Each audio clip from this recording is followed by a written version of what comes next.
Sankhitha Gunaratne, and distinguished guests, ambassadors, diplomats from various missions, and dear friends. So thank you so much for coming for this book discussion. I know taking time from your busy schedules is a bit of a task, but thank you for being here. And let me sort of give a brief description of the book and what it entails. The book basically covers from 2019 to 2022 until the last day of the Aragalaya. So it captures from the beginning of the Gotabaya Rajapaksa regime until the end of his regime. It brings a perspective on domestic political issues and also the geopolitical challenges, what the country was facing. I've sort of gone back, referred to my previous work, which is The Conundrum of an Island, which was written during Sirisena regime. So that was my previous book, which is from 2015 to 2019.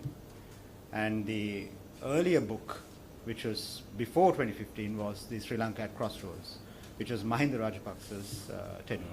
So anybody who's interested to read either Mahinda Rajapaksa's tenure, which is Sri Lanka at Crossroads, or Sirisena's and Wickramasinghe's joint regime, so that's Conundrum of an Island. And this one captures Gotabaya Rajapaksa. So it's kind of a sequence. The researchers who have read all three has come up with some various questions, and I've got multiple invitations from all around different parts of the world. So although I'm based in Washington, D.C., I live only a few days in Washington, D.C. So I live, Dr. Ganeshan, whom I met, Ganeshan Vignaraj, said, you live in a flight, which is quite true. I've been traveling quite a bit and discussing the Sri Lankan situation. So while I was discussing this, Bloomsbury contacted me. I said, we are looking forward for a book contract, and we would like to capture the Sri Lankan situation, the political economy mainly. So book is divided, the first bit is divided into geopolitics, with the subject that I really like and I write about. China in Sri Lanka, China in South Asia. How sort of the Sri Lankan people, the general public perception about China, the political elites, and also the politicians, how they view China. Then comes the foreign policy, which is actually one of the main chapters. How Sri Lanka being a non-aligned, with a non-aligned foreign policy from the past, as well as a balanced foreign policy, which was articulated by many leaders. How it sort of lost the balance, and why we lost the balance during the process. What were the effects? So I've directly quoted the former Foreign Secretary, Dr. Jayannath Colombo, on when he said that we have an India first foreign policy on Ada Derana. And what happens when you say something like that? And then a few weeks after that, he said, no, we have a Sri Lanka first foreign policy. Then he went back and talking about Xinjiang human rights in China's Xinjiang province. So all these have multiple effects to internal policy making. Then I directly quote on Wang Yi's visit to Sri Lanka and what are the impacts on that. And why did we pay the fertilizer, the Chinese fertilizer shipment 24 hours before Wang Yi arrived? So there are several projects that I look at. Port City project, the Hambantota 99-year lease, which was given. So I moved the conversation from the debt trap, which is discussed in the West as well, many Western media, to something called strategic trap. Now, what is strategic trap? Strategic trap has three dimensions. One is on political funding, where countries fund heavily on the political parties. which happens in everywhere, Myanmar, Cambodia. So I keep an eye on the Belt and Road countries, and my travels have been to the Belt and Road countries. So a few weeks ago, I was in Beijing at the Belt and Road Forum, presenting a paper on shared future for India and China. That's kind of a synergetic thinking, moving out of the box. How do we bring these two countries to work together? Thinking of the future, basically of the foreign relations, the geopolitical tension. The book actually also refers to the present situation in the Gulf. So I identified 3 geographies which has seriously impact the geopolitical, I would say, the architecture of the entire Asia. The 3 geographies are Iran, China, and India. So I even mentioned the Abraham Accord and how it has impact. How would Iran see when Iran is cornered by certain countries in that region? Also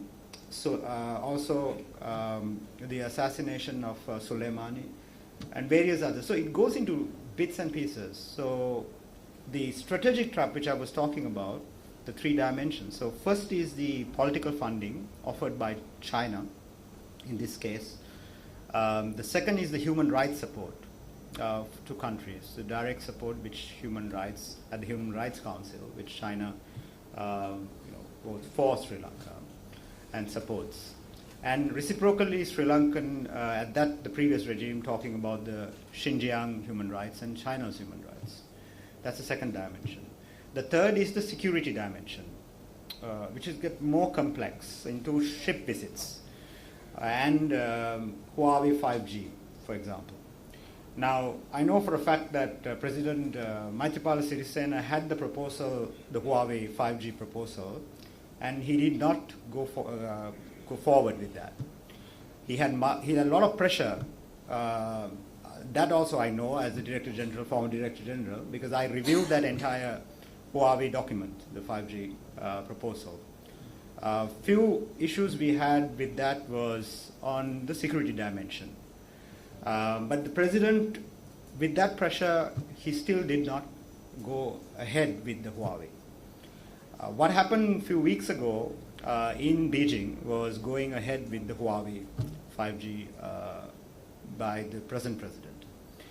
And also what happened again, before he came to Beijing, President Wickremesinghe, he was in New York, and I attended that discussion at the Carnegie.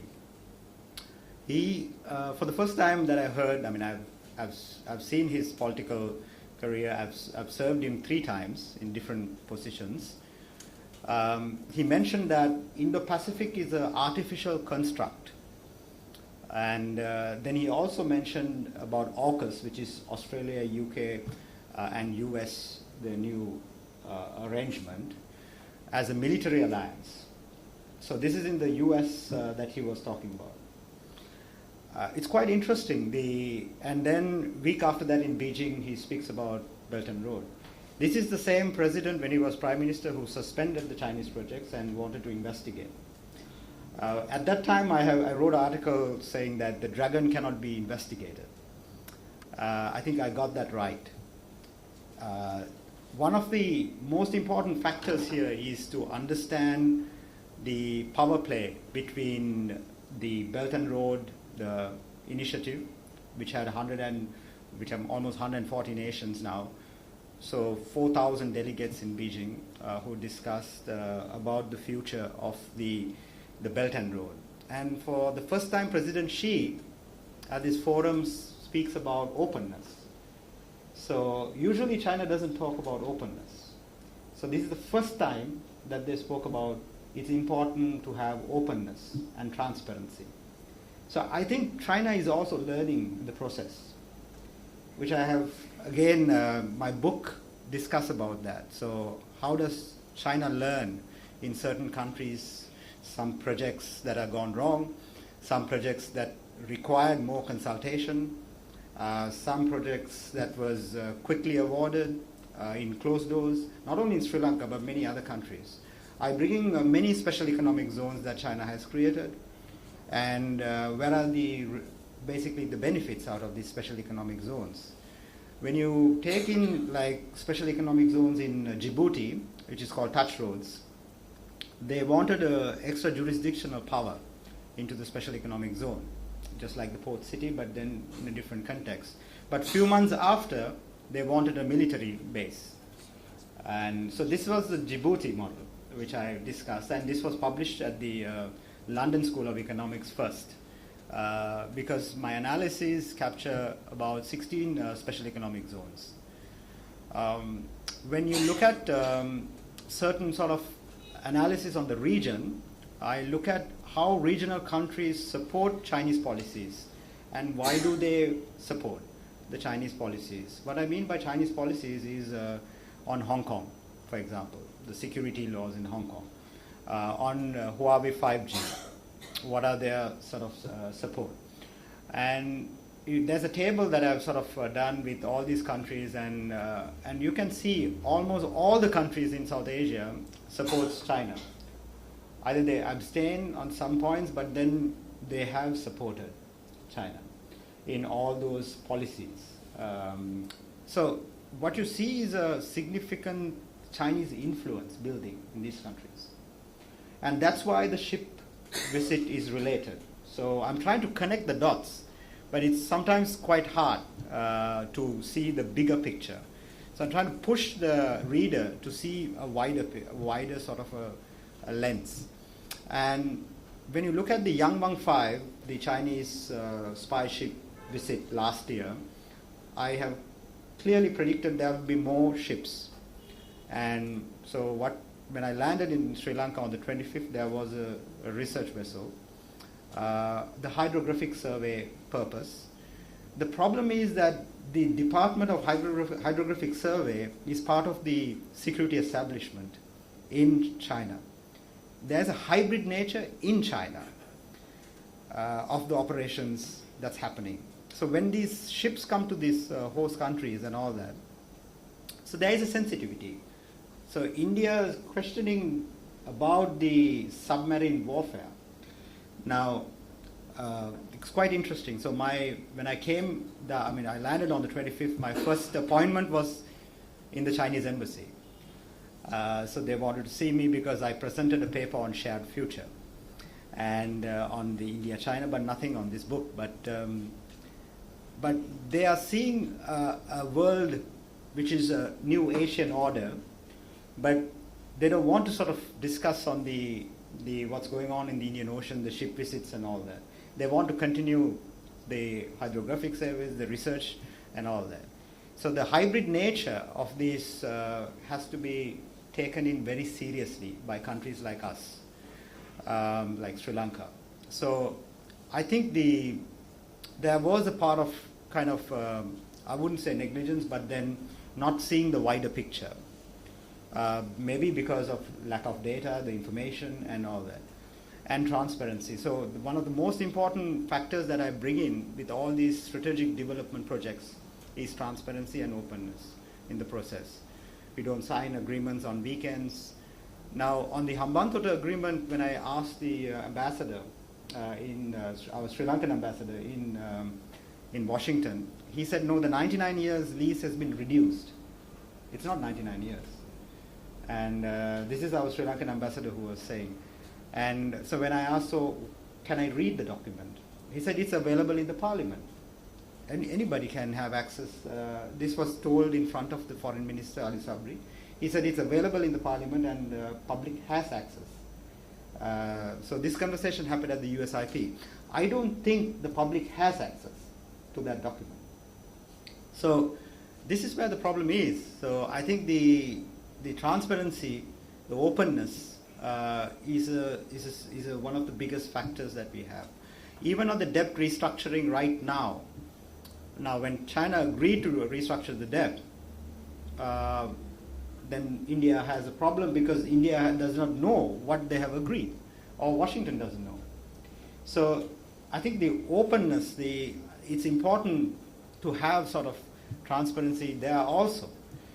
And nations like us sort of pushed to a corner. I call it a narrow corridor.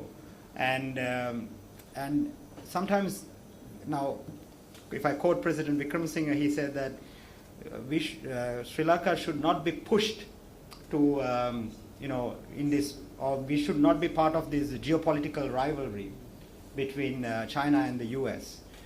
Then his next sentence is about AUKUS. AUKUS is a military alliance. So he, as well as the Indo-Pacific, is a construct, artificial construct. So we are kind of, we don't need to be pushed because we have sort of articulated our position. When you articulate your position, you are automatically pushed. You are pushed towards one. You're saying that, look, this is much better than the other ways of supporting China. So I think it's important to have that balance in the foreign policy, as well as because it has direct impact to the domestic politics. So in the domestic politics, I clearly discussed the corruption factor. One of the biggest issues that this country, the economic crisis, the whole country got into this mess was corruption. So I think if you look at the 138-page, the diagnostic report which was released a few weeks ago, which is one of the best reports I would say done by IMF to a country, it has given multiple recommendations, 16 recommendations, but then if you look at 80% of the documents about corruption. Corruption at the institution level, corruption at the executive branch, so it has been a case study for many other countries, including Pakistan and various countries. So, but I hope that will be available in all 3 languages so that many people could read that. One of the main recommendations that IMF brings is on transparency, on structural reforms and judiciary, as well as on independent prosecution arm under the Attorney Generals. So it's a very important recommendation because most of the institutions are politicized. That's why the larger cases or whatever the cases of the large scale is not being addressed. And although the people want some sort of results from these corruption cases, but it's never been addressed. So I find corruption as a huge issue. And when when the Aragalaya started, I interviewed a few people, and when I did that of the Aragalaya, they said corruption. Corruption was the main issue. Family rule, yes. Nepotism and family rule was another huge problem. So I refer to just go out of the, the sort of regular dialogue and go into bringing a scholarly discussion. So I refer to the work of Montesquieu in 18th century, where Montesquieu says that what happens when power is centered at one person, and when the executive branch as well as the legislature, when you don't separate this. And then I try to argue, how does 2 brothers work this out? The executive branch and the legislature. So I go back to Montesquieu and then I argue, look, it can't happen. It's something wrong. The 2 brothers can't, it's a sibling regime, but it won't work. There is something wrong. So I'm writing while they're ruling, actually. So this is 21. And I bring I end that article, I remember saying that there should be some sort of more power to the parliament, as well as the independent commissions and strengthening of that. But unfortunately, the former president went the other way around, and he brought in more powers to himself, the executive branch. Then I have listed all 25 military appointments, one after the other. There's a list there's a table. No other country. And then I looked at another country. Give me another country. I told my researchers, find another country that has 25 military appointments in the bureaucracy, in the other institutions. We could not find a single. I think some of the researchers are smiling here. So, so we could not find a single country, not even Pakistan. So the model that we had to ask questions from the scholars, the political science scholars. So I remember speaking to Professor Sajith Premadasa, and he said, Asanga, this is a unique model, a new model, but it is not equal, it is not similar to Myanmar or Pakistan, but it's on the initial stage and it's developing. So the danger was seen from the beginning, but then we didn't have a way to communicate. And then I was moved out of the institute, from the Institute of National Security Studies, and so, but unfortunately, if the, some sort of research inputs and data was taken very seriously, we would have averted a lot of issues. The articles that was written, I think 6-7 months before, saying that, why Sri Lanka needs to go to IMF. There's not a single country, I mean, if you look at for the last 25 years, there's not a single country that waited till the entire foreign reserves went to near zero and went to IMF. If you look at Bangladesh, now 2 months ago I was in Bangladesh. Now Bangladesh is amazingly going through the same Digital Security Act. So they have something called the DST, Digital Security Act, DSA, and they arrest many people. So there are 460 behind bars, and sort of, if you're a blogger, the parents are taken. So there's a lot of issues in Bangladesh. So we had a discussion on Indo-Pacific in Bangladesh, and one of the issues was what's going on in the country. Basically, so when I came back to Washington, I was wondering, looking at this Sri Lanka social, the social media act, there is a lot of similarity between the two acts. So why our country is sort of suppressing or the freedom of expression? Why are they doing it? Is it for keeping political power? What are the reasons? So I referred to work of Jeremy Bentham. So what I could find at the Library of Congress was only Jeremy Bentham, because he says panopticon, his work on panopticon. So panopticon is a prison where he designs sort of a prison, say that, but the most important part of it is that you don't need to, because there are so many cameras to watch, I mean, looking at you. So there's only one guard, and the prisoner always thinks that the guard is looking at you. But you get that feeling, but then you're not being watched, but you get the feeling that you've been watched. And what happens to life when you are inside a panopticon, a prison? Bangladesh is definitely going in that direction, but I don't want Sri Lanka to go in that direction. I hope that we will not go into sort of bringing in these acts. The Terrorism Act was another example, the new act. When I read that, what reminds me of a Singaporean professor who was speaking to me about all these areas, who's a Sri Lankan Singaporean professor. So it's kind of a copy of the Singapore Act, some of the acts that there are. Harmony Act, Sedition Act. So I think either it's coming from one person, or either it's coming from a person who is connected to this particular professor on disinformation and misinformation and all that. He keeps on doing this. And it's quite interesting. So I think we should not take this direction as a country, because if you do that, there'll be a significant push in the national security, because it becomes a security state. So your security will be the main issue again in the next election. So I don't want that to happen. I think we are having this book talk at a very important juncture. I know what happened in the previous, because the main theme was national security, because after the Easter Sunday bombing. So if we are going in that direction, I think we will have a serious issue.